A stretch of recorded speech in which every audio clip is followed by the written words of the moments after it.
Olá, sejam muito bem-vindas, sejam muito bem-vindos. Eu sou Daniel Perseguin, sou media designer. Eu desenvolvo criações e pesquisa no campo das artes, da educação, da tecnologia por meio do texto, imagem, som e suas extensões. Convidei vocês para estar nesse encontro presencial telemático, chamado Dispositivos Audiovisuais e Espaços Criativos. Para falar um pouquinho mais de mim, para me apresentar um pouquinho melhor, eu sou mestre em artes no programa Interunidade de Estética e História da Arte da USP, me formei em 2020. Sou também formado em Comunicação Social com habilitação em Jornalismo pela Faculdade Casper Libero e também cursei Ciências Sociais na USP, onde hoje realizo atividades de pesquisa e produção acadêmica. A minha dissertação de mestrado é sobre o tema do ensino audiovisual no universo das novas tecnologias, mais especificamente a partir do conceito de plataformização cultural. Eu espero poder dividir com vocês essas ideias e que possamos produzir juntos ao longo desse encontro.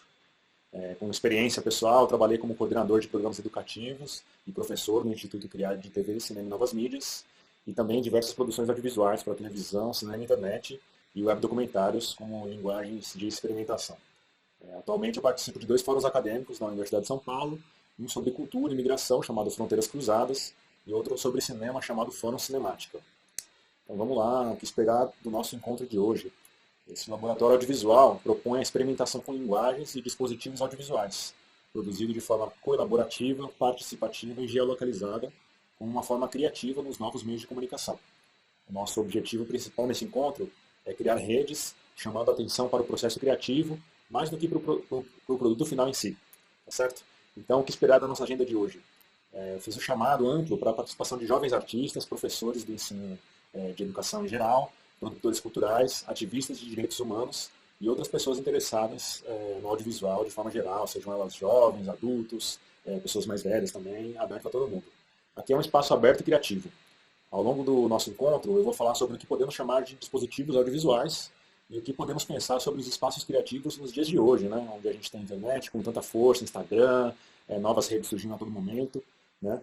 E ao final haverá um espaço para a produção colaborativa também. Então, permaneçam nesse vídeo até o final, são 30 minutos dessa videoaula e ao final vai ter organização para a gente produzir colaborativamente, né? Vocês participantes vão ajudar uns aos outros na produção colaborativa, como eu falei a princípio, né? E esse vídeo que eu trouxe como proposta para a gente produzir ao final do nosso encontro, ele vai ser elaborado com esse conceito específico das ferramentas digitais chamado plataformização cultural. É um conceito que ganhou notoriedade a partir de meados dos anos 2000, quando as tecnologias dos celulares e da estrutura da internet viabilizaram o surgimento de sites e aplicativos em que os usuários passaram a interagir ao mesmo tempo que geravam dados, né? Então, hoje em dia, essas plataformas de internet, elas ficam com os nossos dados do nosso uso do dia a dia, e elas dão uma resposta para esses dados que a gente vai colocando na internet, fazendo a experiência ser mais produtiva hoje em dia, né? Mas, enfim, voltando para o nosso laboratório audiovisual, na escrita colaborativa, tem uma diferença nos dias de hoje para a questão das obras de arte mais clássicas, né, que a gente conhece como as obras de arte, né, escultura, pintura. Porque antigamente a gente ia no museu ou numa exposição de arte, e a gente via essa obra de arte clássica como uma apreciação, né? Então tem toda aquela postura que a gente tem quando vê uma obra de arte, fazer aquela cara de inteligente, ficar apreciando aquela obra de arte, que são experiências excelentes. Mas agora a gente tem uma outra forma de habitar esse planeta e viver com as formas de arte, que é em relação à participação. Assim, né? Então, isso na verdade já tem mais de 100 anos de experiência com essas modernidades, né? Surgiu principalmente com o advento do rádio. E fazer uma referência aqui sobre esses processos, nessas novas tecnologias que foram surgindo ao longo dos últimos 100 anos, aí, o rádio, a televisão, a internet. O Walter Benjamin, que é um pensador alemão, e ele fala sobre o autor como um produtor cultural, na verdade, né? Então, está engajado com essas novas mídias, com a produção. Mas, enfim, voltando aí para nossas referências do nosso laboratório audiovisual, aqui, através dessa videoaula, vocês, espectadores, nós, colaboradores, temos a oportunidade de nos conectarmos a esse laboratório de vídeo, seguindo as 3 etapas para a criação de vídeo que eu elaborei, né, para participar desse projeto como um percurso metodológico. Então, trago referências, né, em especial referências da história da arte, né, pensando a arte não como aquela coisa que está lá com pessoas especiais que produzem obra de arte, mas nós mesmos, né, no nosso dia a dia, a gente tira foto no Instagram, se comunica através das redes, isso é uma forma de arte também, com certeza. Né. A outra etapa é a parte da escrita colaborativa de roteiros, né. Então, vou trazer alguns dispositivos para vocês e algumas propostas, também referências, sobre o que eu venho chamando de espaços criativos. Né? E, por fim, a terceira etapa é da produção do vídeo em si, a pós-produção audiovisual, né? Que tem a ver com a circulação, né? A distribuição, que era conhecido como a distribuição no cinema. Que é essa circulação que hoje abrange muito das redes sociais, né? Então, falar do circuito de exibição, a conexão em redes, e pensando essa nossa produção audiovisual como uma campanha social também, assim, uma forma de engajamento do nosso material audiovisual que a gente vai produzir hoje com a sociedade que a gente está envolvido, né? Pode ser até uma campanha em relação a gente falar de alguma situação que a sociedade, nossa comunidade, nossos vizinhos vivem, mas com uma forma de produção artística em geral aberta, tá certo? Então, partindo para o próximo slide aí, vocês estão acompanhando, sigam até o final. Eu estou falando aí sobre o design de mídia, né? Essa proposta pedagógica que eu estou abordando, chama a atenção para esse conceito de design de mídia também como uma proposta para a libertação da informação, né?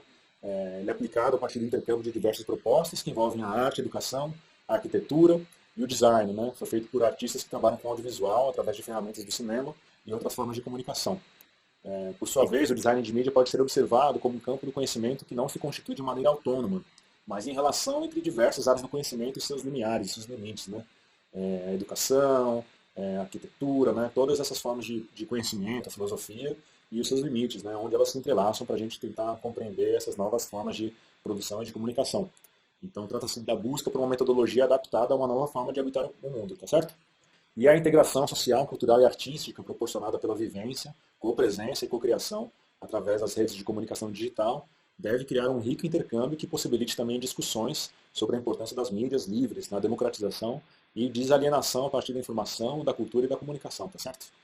Então, partindo para o próximo slide, trazer algumas referências sobre a arte postal, um movimento artístico que surgiu em toda a América, mas na América do Sul, na América Latina com força nos anos 70, né?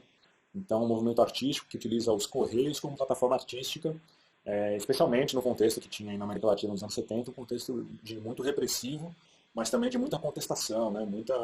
Muita crítica, né? Então, vou fazer algumas referências aí.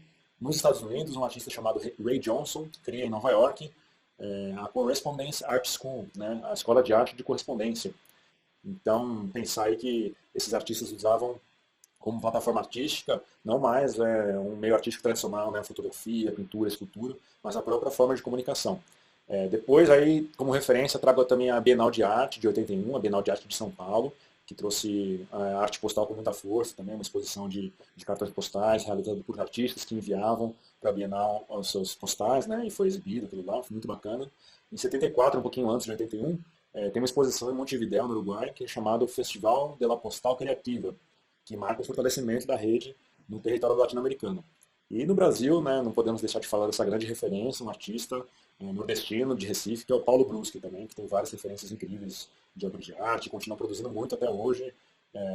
Um artista muito divertido também, uma arte muito interessante.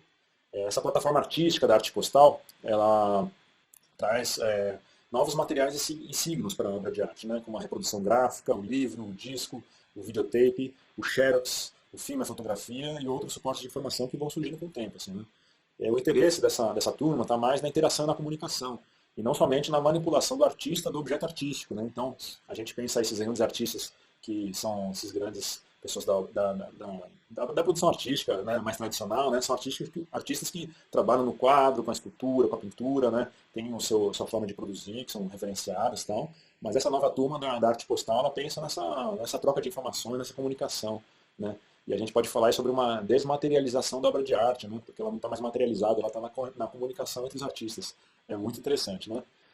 E é uma arte muito crítica também, e ela critica o estatuto da propriedade da arte, né? Da cultura como prática econômica. Né? Então tem quadros aí que valem milhões de reais, né? Objetos artísticos, eles estão fazendo justamente a crítica a esse processo, né? Porque onde é que está o valor da obra de arte se a gente está falando dessa comunicação, de um processo, na verdade. Né? Informação artística como um processo, não como uma acumulação. E a organização dos produtores, assim como a gente está reunido aqui nessa videoaula de hoje, ela é feita de forma espontânea, né? E tem um caráter internacional também. A arte não tem mais nacionalidade, né? A gente não pode falar mais de uma obra de arte francesa, uma obra de arte espanhola, uma obra de arte italiana, né? Como tinha nos clássicos, né? A gente está falando de pessoas que estão em várias partes do país, estão se movimentando, né? Fugindo daquele contexto repressivo, né? No refúgio, no exílio. Enfim, e não é já mais uma arte sequencial, né, que o artista prepara e depois exibe, né, ou até no teatro podemos pensar que tem, ou no cinema, né, a produção ali do roteiro, da dramaturgia, depois da exibição. Mas é uma arte que é simultânea e sincrônica, né, enquanto o artista está escrevendo, o outro está respondendo, né, e a gente vê uma caracterização entre uma mistura de meios e linguagens, né, uma grande revolução, assim, no final. E esse movimento artístico que nasceu a partir do uso dos Correios como plataforma artística, já nos anos 70, como falando aqui, hoje em dia eu que também busco ser um produtor artístico, cultural, né, a gente pega, se adapta a essa forma de produção artística com as novas tecnologias, que hoje em dia são telemáticas e digitais, assim, né? Então, a gente pode adaptar a arte postal para os novos meios de comunicação. E uma das propostas que eu fiz, que trago aqui como referência, é o projeto que eu desenvolvi com o apoio do Sesc Carmo, aqui em São Paulo, chamado Videocartas Conexões Migrantes, né? Então, eu adaptei a arte postal para o vídeo e a gente fez esse conceito de videocartas aí. E trago como referência uma videocarta que ficou lindíssima nesse laboratório audiovisual que a gente produziu em 2019, que é da Virginia Lage, uma artista que nos deixou recentemente, precocemente também, muito uma pessoa de um grande coração, e vou trazer essa referência dessa videocarta dela que chama Carta à Mulher Negra, né, que é uma adaptação do poema do Solano Trindade. Vamos ver essa videocarta?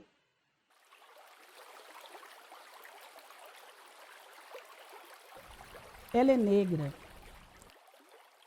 Que graça esplêndida no seu colorido. Seus olhos magnéticos no seu puro sentido.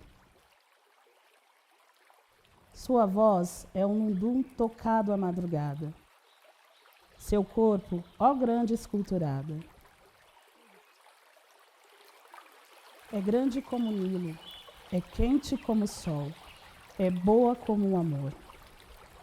Quando ela passa, ó artes, eu me inspiro, pois seu hálito é bom e prazenteiro.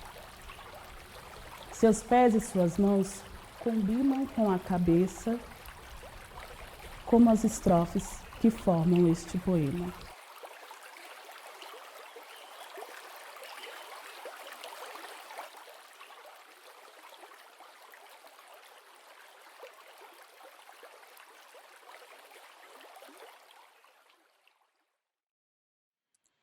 Que vídeo legal da Virginia Lage, realmente emocionante, né? Bem, e assim, falando das videocartas, da arte postal, né, e dos espaços criativos, né, como a gente pode construir espaços de produção artística, né, trazer algumas outras referências, né, e da importância de esses espaços estarem incorporando os corpos, né, que não são corpos somente de pessoas brancas, heteronormativas, né, os espaços que estão normalmente sempre ocupados pelas mesmas pessoas, né. Trazer também a referência dos espaços criativos, do afrofuturismo, na verdade, né, que é esse movimento que surge nos Estados Unidos e em outros lugares do mundo, com bastante força ali também nos anos 70 e 80, né, anos de bastante reivindicação, mas colocando o espaço como um lugar assim, né, para ser ocupado com ideias criativas, né, para modificar, né, essas estruturas da linguagem que às vezes estão muito estabelecidas, né, e colocam os oprimidos em lugares de oprimidos, assim, né, acabam colocando esses corpos como pessoas que não têm capacidade criativa, né, colocando uma linguagem que não são favorecidas, assim, né. Mas enfim, podemos falar de várias referências aí, né? Mas uma importante que eu acho que a gente tem que trazer aqui é sobre a questão do que eu chamo de engajamento sociotécnico do espaço criativo, na verdade, né? Porque a gente pensar na produção audiovisual, na produção artística, ela é uma produção que ela mistura vários aspectos da linguagem, assim, né? O que eu quero falar como sociotécnico, né? É técnico porque justamente são linguagens tecnológicas e que a gente precisa dos aparatos e dos seus operadores, né? O vídeo, o áudio, elaboração de um roteiro, né? São todas produções que necessitam de um aparato para ser operado. Mas ele é social também, né? Porque a gente precisa de uma relação de muitas pessoas para construir esse sistema, né? Então a gente pensa na produção do cinema, por exemplo, né? A gente tem a figura da direção de fotografia, do roteiro, da maquiagem, da iluminação, da elétrica, né? Do diretor ali. Então são todos espaços estabelecidos por pessoas que estão em relações ali com papéis bastante determinados, assim, né? E a gente pode pensar como subverter ou como, né, também modificar essas relações para trazer processos criativos, assim, né? Mas enfim, após essas referências, vamos partir justamente para a escrita colaborativa, né? Partir para a parte gostosa do encontro de hoje, nesses nossos dispositivos e propostas de espaço criativo online, né? Então, após essa apresentação de breve referência da história da arte, vão abordar a prática de visual criativa, colaborativa e transdisciplinar, utilizando ferramentas gratuitas e acessíveis para a nossa escrita colaborativa, né? São tecnologias que articulam a relação entre experiência pessoal e expressão artística colaborativa. Então a gente pode pensar nessas novas ferramentas que estão surgindo a cada momento, né? Acho que nas escolas os professores estão utilizando cada vez mais essas ferramentas e a gente pode pensar como são ferramentas criativas mesmo, né? São aqueles murais colaborativos, o exemplo daquele software chamado Padlet, não sei se vocês já tiveram a experiência aqui de utilizar, é uma experiência bem legal, a geolocalização também, entre outras formas de elaboração de relatos e imagens que podem inspirar a nossa narrativa pessoal, né? E essas ferramentas também são a base para elaborar o circuito produtivo audiovisual, né? Quando a gente pensa, depois que a gente fizer a nossa gravação do nosso vídeo, né? Do nosso videocarta, como eu estou propondo aqui, como é que a gente vai fazer ela circular, né? Nos espaços, né? Mandar pelo WhatsApp para o nosso amigo, fazer uma postagem no Instagram, colocar no YouTube, né? Como essas imagens, como essa produção artística pode circular, né? Ou fazer um cartaz para colar num ponto de ônibus, ou num lugar de circulação, né? Enfim. E todas essas etapas, elas têm uma possibilidade de ser um espaço de criatividade, né? Porque a gente pode ter ideias, pensar como a gente vai atuar na concepção, na elaboração do roteiro, nessas formas narrativas que a gente vai utilizar, né, desde as mais clássicas até as mais inovadoras, depois como a gente vai fazer a produção desse material, a gravação, a edição, a pós-produção e, por fim, a distribuição. Assim, né? Então, nessa nossa laboratório de visual, nessa oficina transcultural, eu vou trazer a nossa proposta para a gente fazer uma campanha social, né, e fazer uma campanha social com esse pensamento de engajamento sociotécnico, tá bom? Então, a tecnologia que eu vou trazer aqui para a gente fazer uma experimentação hoje, é a gente utilizar o ChatGPT, que é um software aberto, gratuito, livre, e é uma ferramenta de inteligência artificial que promove respostas ali para as nossas perguntas. Então, eu vou solicitar para vocês entrarem nesse link, então, né? Vocês deem a pausa no vídeo enquanto vocês utilizem ali o ChatGPT e coloquem ali um breve relato, uma localização, conversem com aquela ferramenta de inteligência artificial, que é uma experiência incrível. Coloquem uma ideia de uma imagem que tem na cabeça de vocês, algo para inspirar a sua narrativa. Eu fiz uma experiência, coloquei uma proposta ali de uma pessoa que fosse uma produtora audiovisual indígena aqui no Brasil, que fosse encontrar um produtor audiovisual do movimento negro nos Estados Unidos, e propus ali a realização de um curta-metragem. E essa inteligência artificial me deu uma resposta que foi muito legal. Ela fez um roteiro, eu achei incrível essa possibilidade. E ela fez um roteiro que, a princípio, era um roteiro que não tinha um desenvolvimento dramático, não tinha uma contradição ali para levar a narrativa adiante, né? Se a gente falar dessa ideia do roteiro mais clássico, que tem uma parte de uma contradição dramática e tal. E aí eu pedi para a ferramenta refazer aquele roteiro com uma contradição um pouco maior, e ela nos presenteou com esse texto aqui, chamado A Condição de Dois Mundos. Eu estou lendo o roteiro agora para vocês, tá certo? Então, o filme abre com uma cena das movimentadas ruas do Rio de Janeiro, no Brasil. Conhecemos Karina, uma jovem cineasta indígena apaixonada por capturar as histórias e tradições de seu povo. Um dia, ela recebe um convite de um conceituado festival de cinema dos Estados Unidos para mostrar o seu trabalho. Animada com a oportunidade, ela faz as malas e parte para a viagem de sua vida. Ao chegar nos Estados Unidos, Karina é recebida por Alex, um talentoso diretor de fotografia de uma das comunidades negras do país. Apesar de sua cordialidade inicial, as tensões logo surgem quando os dois lutam para entender as perspectivas e experiências um do outro. Alex fica intrigado com o trabalho de Karina, mas sua educação urbana e a influência de Hollywood o tornam cético em relação à abordagem mais tradicional dela para o cinema. Enquanto isso, Karina fica frustrada com os comentários aparentemente insensíveis de Alex e com as normas culturais desconhecidas para ela dos Estados Unidos. Conforme o festival avança, Karina e Alex continuam trabalhando juntos, mas as tensões entre eles só aumentam. Eles se chocam com suas visões artísticas e a representação de suas comunidades. Em um momento crítico, os dois têm uma discussão acalorada que ameaça encerrar sua colaboração. No entanto, em um momento de vulnerabilidade, eles compartilham suas experiências pessoais e os desafios que enfrentam como artistas de comunidades marginalizadas. Enquanto ouvem as histórias um do outro, Karen e Alex começam a entender as perspectivas um do outro e os desafios que ambos enfrentam. Eles percebem que, apesar de suas diferenças, compartilham um objetivo comum: usar sua arte para chamar a atenção de suas comunidades e mudar o futuro de maneira mais justa e equitativa. No final do festival, Karen e Alex apresentam ao público o projeto conjunto. O filme é uma exploração poderosa das experiências de suas comunidades e uma prova do poder da arte de unir as pessoas. O público se emociona com o filme e Karine e Alex são aplaudidos de pé. O filme fecha com uma tomada de Karine e Alex se abraçando, ambos sorrindo de orelha a orelha. O texto aparece na tela. A colisão de dois mundos acaba de começar. O fim. Muito bacana, né? Eu fiz uma proposta para uma inteligência artificial e ela criou aí um roteiro de um curta-metragem, né? Então essa é a experiência que eu trago para vocês, para utilizarem essa ferramenta para construir a ideia de um roteiro inicial, né, dessa campanha que a gente está tentando elaborar no nosso laboratório audiovisual, tá certo? E passando adiante, né, depois de vocês derem a pausa nessa videoaula e trocarem uma ideia ali com a inteligência artificial e depois voltarem, o próximo passo que a gente vai fazer é essa proposta, né, de utilizar as novas mídias e a nossa escrita colaborativa em nuvem, tá? Então eu vou pedir para vocês acessarem aí no link que está aparecendo na tela uma pasta compartilhada que eu criei para a gente colocar os nossos roteiros, né? E a gente trocar informações para que a gente possa fazer esse trabalho colaborativo, que é o nosso grande trunfo do encontro de hoje, né? Que é a possibilidade da gente formar redes, né? Mais do que a gente fazer trabalhos de excelência. Espero que a gente construa roteiros muito legais. Esse que eu acabei de falar para vocês, eu gostei bastante. Mas o mais importante é a gente conhecer uns aos outros, né? E a gente se ajudar nessas novas formas de produção, né? Porque a gente tem hoje em dia os coletivos, os grupos, né? E também formas mais tradicionais, né? De produção colaborativa, né? Pensar nos quilombos, nos terreiros, nos centros culturais, né? Então, mas hoje a gente vai pensar em fazer as nossas pastas colaborativas. Então, vocês entrem no link que está aí abaixo. E vamos então lá, vocês criem nessa pasta colaborativa. Vocês vão fazer uma pasta com o nome de vocês e tem uma pasta ali que é chamada de caixa de ferramentas, né? Vocês vão copiar esses documentos e vão arrastar para a pasta de vocês, fazer uma duplicação de documentos, tá certo? O importante aqui na pasta colaborativa, como muita gente vai utilizar essa pasta que a gente criou, o importante é não deletar nenhum documento, tá certo? Apenas criem novos documentos, não deletem nenhum documento. Qualquer coisa a gente vai se organizando ali, mas vai dar tudo certo, tá bom?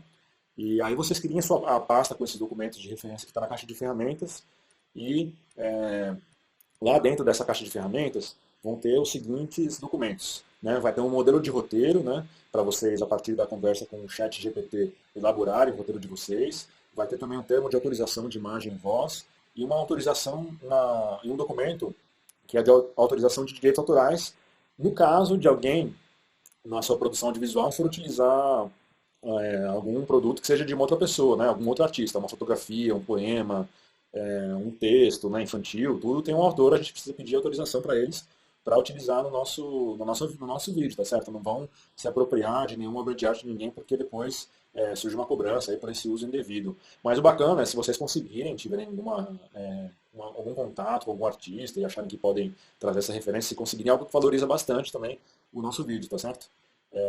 Então basta criar essa pasta com o nome de vocês e copiar os arquivos que estão na pasta caixa de ferramentas com esses documentos, tá certo? E depois, na sequência de fazer esses materiais aí, de assinar essa documentação, vamos partir para a organização do nosso roteiro, tá certo? Então, seguindo adiante nessa nossa produção, vamos pensar aí na nossa campanha social, né? E depois de fazer essas etapas, né, que a gente já foi elaborando ao longo do dia de hoje, vamos reorganizar o nosso roteiro, né? Então a gente já tem algumas referências aí, a gente já tem algumas informações que a gente já deve ter colocado, né? Vocês foram pausando o vídeo e construindo esse material ao longo desse nosso encontro. Então vamos pensar na nossa campanha social, assim, né? E isso faz parte de algumas experiências que eu tive também dessa produção artística, né? Então eu participei aí de uma campanha chamada Vidas Imigrantes Negras Importam, né? Que foi uma campanha muito interessante, que até pegou, agora está fazendo um ano do assassinato do Moise Kabagambi, imigrante congolês, assassinado lá no Rio de Janeiro. E a gente utilizou também uma hashtag chamada Vidas Imigrantes Negras Importam para tentar engajar a população brasileira, a população imigrante que está no Brasil por justiça por Moise Kabagambi, né? Mas enfim, podemos pensar em campanhas sociais diversas que a gente pode fazer para chamar atenção, né? Pensa no que toca a vocês, no que vocês acham importante falar. Seja essa uma questão social mesmo, como eu acabei de falar da migração, seja como uma coisa artística, né? De afeto entre pessoas, né? A gente está livre para produzir e experimentar como a gente quiser, tá certo? Então, vamos refazer esse roteiro, né? A gente já está com esse diagrama, com essa estrutura que a gente proporcionou para vocês, mas agora vamos pensar, né, nesse roteiro, em reorganizar ele, de forma que a gente vai pensar também como é que a gente vai performar nas redes sociais, como a gente vai atingir os nossos colegas, como a gente vai atingir grupos de WhatsApp, páginas de Facebook, grupos do Instagram, fazer story, reels, que a gente tem como referência para fazer isso rolar, tá certo? E pensando aí que essa parte da pós-produção, né, quando a gente faz a pós-produção de um vídeo, por exemplo, a gente tem o vídeo em si, mas a gente também tem o título do vídeo, a gente tem a descrição do vídeo, uma hashtag que a gente pode utilizar. Depois, quando a gente for publicar esse vídeo nas redes sociais, ele vai vir com uma pequena descrição, né? Então, a gente pode pensar em todas essas formas que são formas criativas, na verdade, que a gente pode pensar isso de maneira bastante ampla, assim, né? Hoje em dia a tecnologia está mudando em velocidade constante e a gente pode pensar em todos esses processos como processos criativos, tá certo? Então, da mesma forma que essa videoaula está sendo mostrada para vocês aí pelas redes sociais, no canal do YouTube, divulgado no WhatsApp, no Instagram, no Facebook, a gente tem que pensar esses circuitos de exibição, né, que trazem vários níveis de conexão e integração, né? Agora acho que somente nos resta essa orientação desse fluxo de trabalho final, desse armazenamento das nossas produções digitais, que foi feito com a sensibilização, escrita colaborativa, do nosso conteúdo teórico e prático, né, para viabilizar essa nossa produção. Então, finalmente, a nossa hora, chegando no final do vídeo aqui, a nossa proposição de um encontro colaborativo que vai ser enviado pelo WhatsApp para vocês, a partir de como a gente entrou em contato, e a gente vai organizar uma gravação entre participantes, né, de forma como cada um tiver disponibilidade de tempo, de horário, e se interessar, né, a gente vai promover essa colaboração, tá certo? Então, vocês que seguiram essas etapas, espero que vocês tenham feito aí uma produção de um roteiro, uma proposta audiovisual interessante, que vocês tenham curtido também utilizar o chat GPT, né? Eu espero ver aí na nossa pasta colaborativa surgirem várias pastas com referências bacanas, textos legais, aí eu vou dar uma olhada para curtir aí os textos que vocês promoveram. E não se esqueçam também de seguir aí minhas páginas, né? Tem o Linktree, meu nome é Daniel Perseguin, sigam lá o Linktree, está aparecendo o link para vocês aí. Tem a referência da minha tese de mestrado, alguns outros trabalhos que eu faço também. Estou sempre disponível aí para trocar ideia com vocês. Então, fico bastante grato por vocês chegarem até o final aí. Estou sempre disponível novamente para vocês. Espero que vocês tenham curtido o nosso encontro de hoje. Espero vocês para entrar em contato aí na nossa atividade colaborativa de fato, tá certo? Então, tchau, pessoal. Agradeço a atenção, o espaço e nos vemos em breve.